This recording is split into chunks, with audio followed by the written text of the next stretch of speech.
የፓሪስ ሰን ዠርሜኑ አሰልጣኝ ሉዊስ ኤንሪኬ ስለ አርሰናልና ስለ ማክሰኞ ምሽት እጅግ አስገራሚ ንግግር አድርገዋል።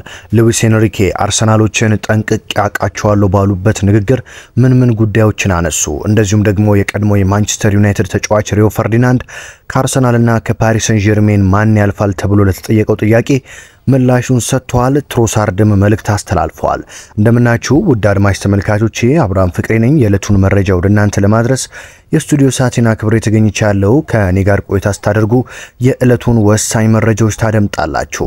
በነገራችን ላይ በርካቶች የዩቲዩብ ቻናሌን ሰብስክራይብ ሳታደርጉ ትመለከታላችሁ።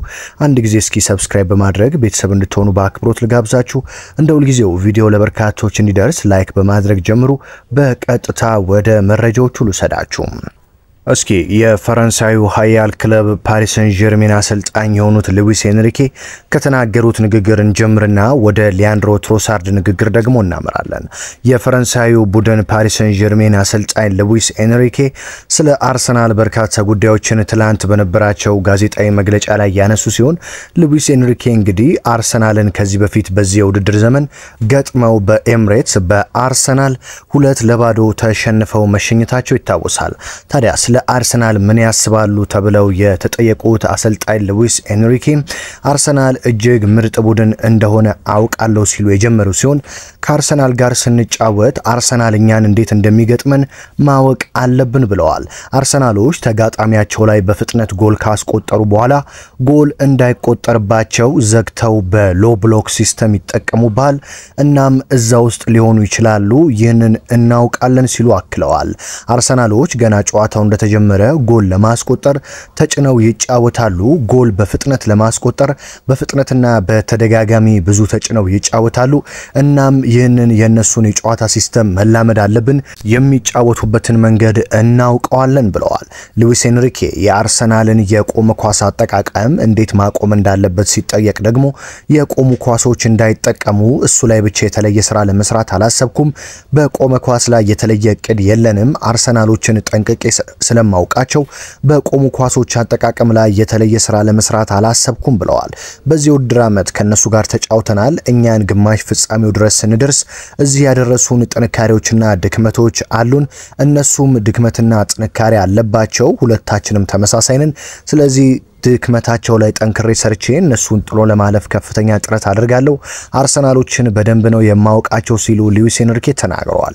በቆመ ኳስ ላይ የተለየ ጥንቃቄ እንደማያደርጉ ቢናገሩም አርሰናሎች ሪያል ማድሪድን በሜዳቸው ሲያስተናግዱ ዲክላን ራይስ 2 የቅጣት ምቶችን ከቆመ ኳስ፣ በባለፈው ሳምንት አርሰናል አቻ በወጣበት የክሪስታል ፓላስ ጨዋታም ጃኮብ ኪዮር በቆመ ኳስ በጭንቅላቱ ማስቆጠሩ ይታወሳል።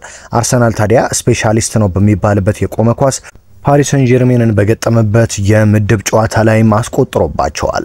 ታዲያ አርሰናሎች አስቀድመው በፍጥነት ግብ ካስቆጠሩ በኋላ ይዘጉብናል። ስለዚህ ሁሉንም እንቅስቃሴያቸውን አውቀዋለሁ፣ ለዛ ጠንቅቄ ይጫወታሉ ሲሉ ሉዊስ ኤንሪኬ ተናግረዋል። የማንቸስተር ዩናይትድ የቀድሞ ተጫዋች ሪዮ ፈርዲናንድ ከአርሰናልና ከፓሪስ ሰን ዠርሜን ማን ለፍጻሜ ይደርሳል፣ ማን ያሸንፋል ተብሎ ለተጠየቀው ጥያቄ ይህንን ምላሽ ሰጥተዋል። በአሁኑ ሰዓት በቲኤንቲ ቴሌቪዥን በትንታኔ እያገለገለ የሚገኘው የቀድሞ ተጫዋች ሪዮ ፈርዲናንድ ፓሪስ ሰን ዠርሜኖች በቀላሉ አርሰናልን አሸንፈው ወደ ፍጻሜ ያልፋሉ ብለዋል። ሪዮ ፈርዲናንድ ስለ አርሰናልና ፒኤስጂ ጨዋታም ሲያነሳ እኔ እንደማስበው ፒኤስጂ አሁንም ወደ ፍጻሜው ለመቀላቀል የኔ ተመራጭ ቡድን ነው። እነሱ ፒኤስጂዎች ከአርሰናል በተሻለ መንገድ የተሻሉና የተደራጁ ቡድን ናቸው ብለዋል። የአማካኝ ክፍላቸውን ስትመለከት መሃል ክፍል ላይ ከአርሰናል የበለጠ መሃል ሜዳውን መቆጣጠር የሚችሉ ጎበዝ ወጣት አማካኝ ተጫዋቾች አሏቸው እና ምን እንደማስበው ፓሪስ ሰን ዠርሜን አርሰናልን ሳይቸገር አሸንፎ በቀላሉ ወደ ዋንጫ የሚያልፈው ቡድን ይመስለኛል ብለዋል። አርሰናል ወደ ዋንጫው ለማለፍ ብዙ ይቀረዋል። ከፒኤስጂ አንጻር ከተመለከትነው ቡድኑ እነሱ ደረጃ ላይ ለመድረስ ገና ብዙ መንገድ ይቀረዋል። እናም ፒኤስጂዎች ወደ ሙኒክ የሚያደርሳቸውን የፍጻሜ ትኬት አርሰናልን አሸንፈው በቀላሉ ይቆርጣሉ ሲል ሪዮ ፈርዲናንድ ተናግሯል። በነገራችን ላይ ፈርዲናንድ ከዚህ ቀደምም ቡካዮ ሳካ ወርልድ ክላስ ተጫዋች አይደለም፣ እሱ እንደማንኛውም ተጫዋች ነው ብሎ የነበረ ቢሆንም ቡካዮ ሳካ በሪያል ማድሪዱ ጨዋታ በሳንቲያጎ በርናባው ያቺን አስደናቂ ግብ ካስቆጠረ በኋላ ተሳስቻለሁ፣ ቡካዮ ሳካ ከዓለም ምርጥ ተጫዋቾች አንዱ ነው ማለቱ ይታወሳል። ታዲያ አርሰናሎች ልክ እንደ ቡካዮ ሳካ ሁሉ ሪዮ ፈርዲናንድ መሳሳቱን ፓሪስ ሴን ጀርሜንን አሸንፈው ሊያሳዩት የሚገባ ሲሆን ሊያንድሮ ትሮሳርድም ለዚህ ምላሽ ሰጥቷል። ቤልጂየማዊው የአርሰናል ተጫዋች ትሮሳርድ ባለፉት ጨዋታዎች ላይ ግብ እያስቆጠረ እጅግ ድንቅ ግልጋሎት እየሰጠ ሲገኝ ለደጋፊዎች ይህንን መልእክትን ያስተላለፈው ሪያል ማድሪድን ስናሸንፍ በሜዳችን ተገኝታችሁ ደጋፊዎች የሰጣችሁን ድጋፍ እጅግ የማይረሳና ልክ እንደ ኤሌክትሪክ የሚነዝር ነበር። ይህንን ድጋፍ በግማሽ ፍጻሜው የምትደግሙት ከሆነ ያለ ጥርጥር ማክሰኞ ምርጥ ምሽት እናሳልፋለን ሲል ነው ትሮሳርድ የተናገረው። የአርሰናል ደጋፊዎች ሪያል ማድሪድን ስንገጥም ወደ ሜዳ ስንገባ ያሳዩን አቀባበል ለቡድናችን እንድንጋደልና ያለንን ሁሉ እንድንሰጥ አድርጎናል። አሁንም የአርሰናል ደጋፊዎችና ሁሉም ሰው በሜዳ ተገኝቶ ልክ እንደ ሪያል ማድሪዱ ድጋፍ የሚያደርግልን ከሆነ ፓሪስ ሰን ጀርሜንን የማንጥልበትና የማንደመስስበት ምክንያት የለም ብለዋል። ትሮሳርድ እንደተናገረው ከሆነ እኛ ሁሉንም ቡድን የማሸነፍ አቅም አለን። ይህንንም በሻምፒዮንስ ሊግ ንጉሱ ሪያል ማድሪድ ላይ አሳይተናል።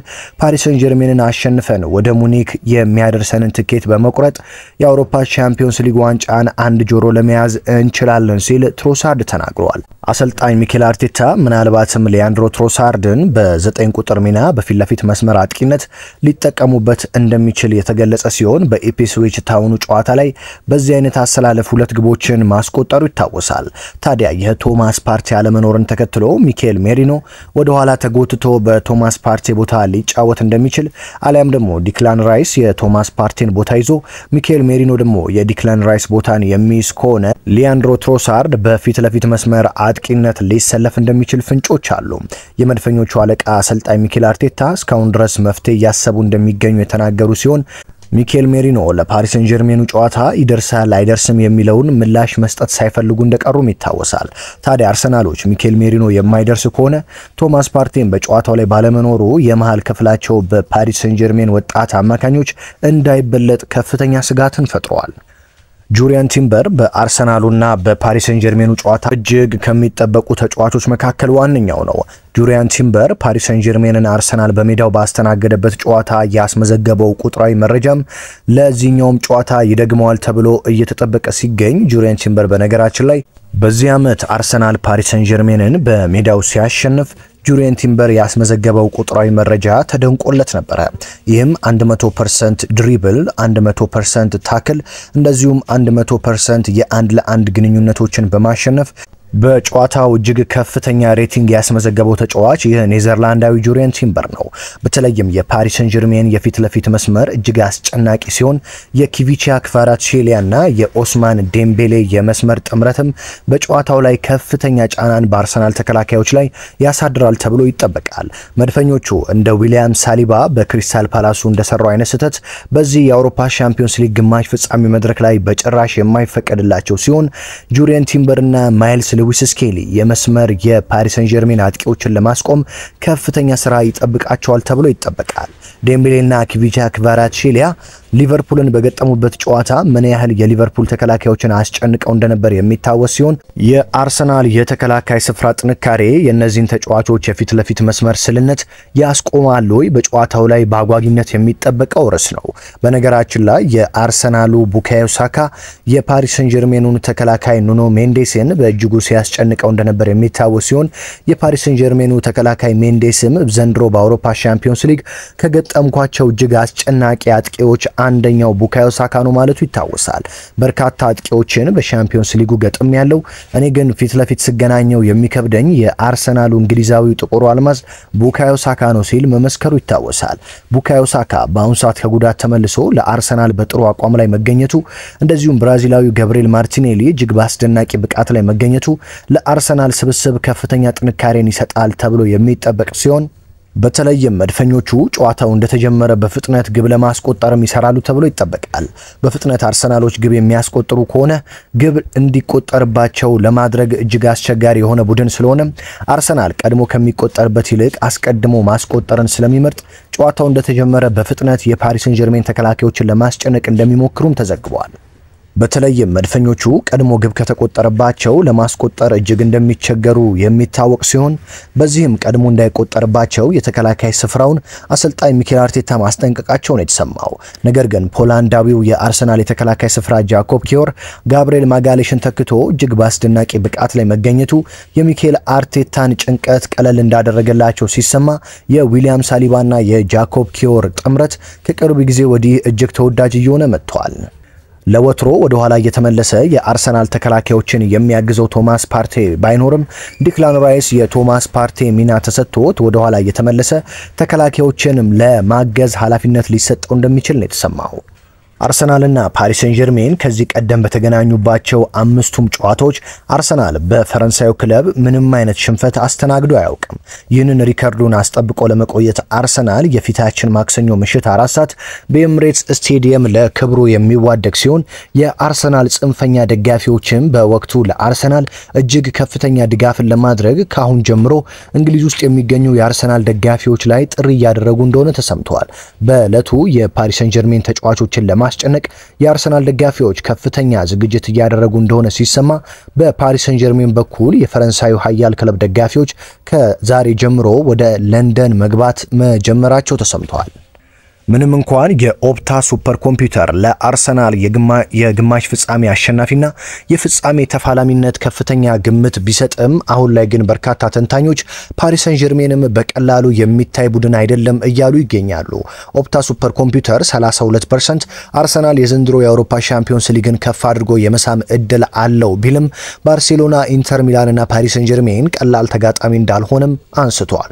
ታዲያ ፓሪስ ሰን ጀርሜን አርሰናልን አሸንፎ ካለፈም ለአርሰናል ከ16 ዓመታት በኋላ የግማሽ ፍጻሜ ተፋላሚ እንደዚሁም በህይወታቸው አይተውት የማያውቁትን የአውሮፓ ሻምፒዮንስ ሊግ ዋንጫን ከማየት ህልማቸው እንዳይጨናገፉ ከፍተኛ ፈተና ከሉዊስ ኤንሪኬ ቡድን ይጠብቃቸዋል ተብሎም ይታሰባል። ታዲያ አርሰናል ፓሪስ ሰን ጀርሜንን አሸንፎ እንደዚሁም በፍጻሜ የሚገጥመውን ቡድን አሸንፎ የአውሮፓ ሻምፒዮንስ ሊግ ዋንጫን የሚያሳካ ከሆነ አርሰናል ሻምፒዮንስ ሊግ ዋንጫ የለውም በአውሮፓ መድረክ ዜሮ ነው የሚለውን ትርክት ወደ ኋላና በዜሮ የሚያባዛ ይሆናል።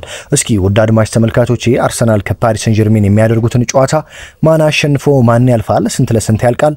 አርሰናል በፍጻሜ ውስጥ ከኢንተር ሚላንና ከባርሴሎና ማንን ይገጥማል? የዛሬ የመወያያ ርዕሳችን ነው። በኮመንት መስጫው ሳጥን ውስጥ ልታስቀምጡልኝ ትችላላችሁ። የዕለቱን ወሳኝ መረጃ ወደ እናንተ አደረስኩኝ። በነገራችን ላይ ቻናላችን በጣም በአጭር ጊዜ ውስጥ ተወዳጅነትን አትርፏል። በሀገር ውስጥም ከሀገር ውጪ ያላችሁ ውድ አድማጭ ተመልካቾች ከልብ እያመሰገንኩኝ አሁንም ለቻናል አዲስ ሆናችሁ የደወል ምልክቷን በመጫንና ቤተሰብ በመሆን በየዕለቱ ወሳኝ መረጃዎችን ማግኘት ትችላላችሁ። በሌላ መረጃ በሌላ ጥንክር እስከምንገናኝ ሰላም ተመኘውላችሁ።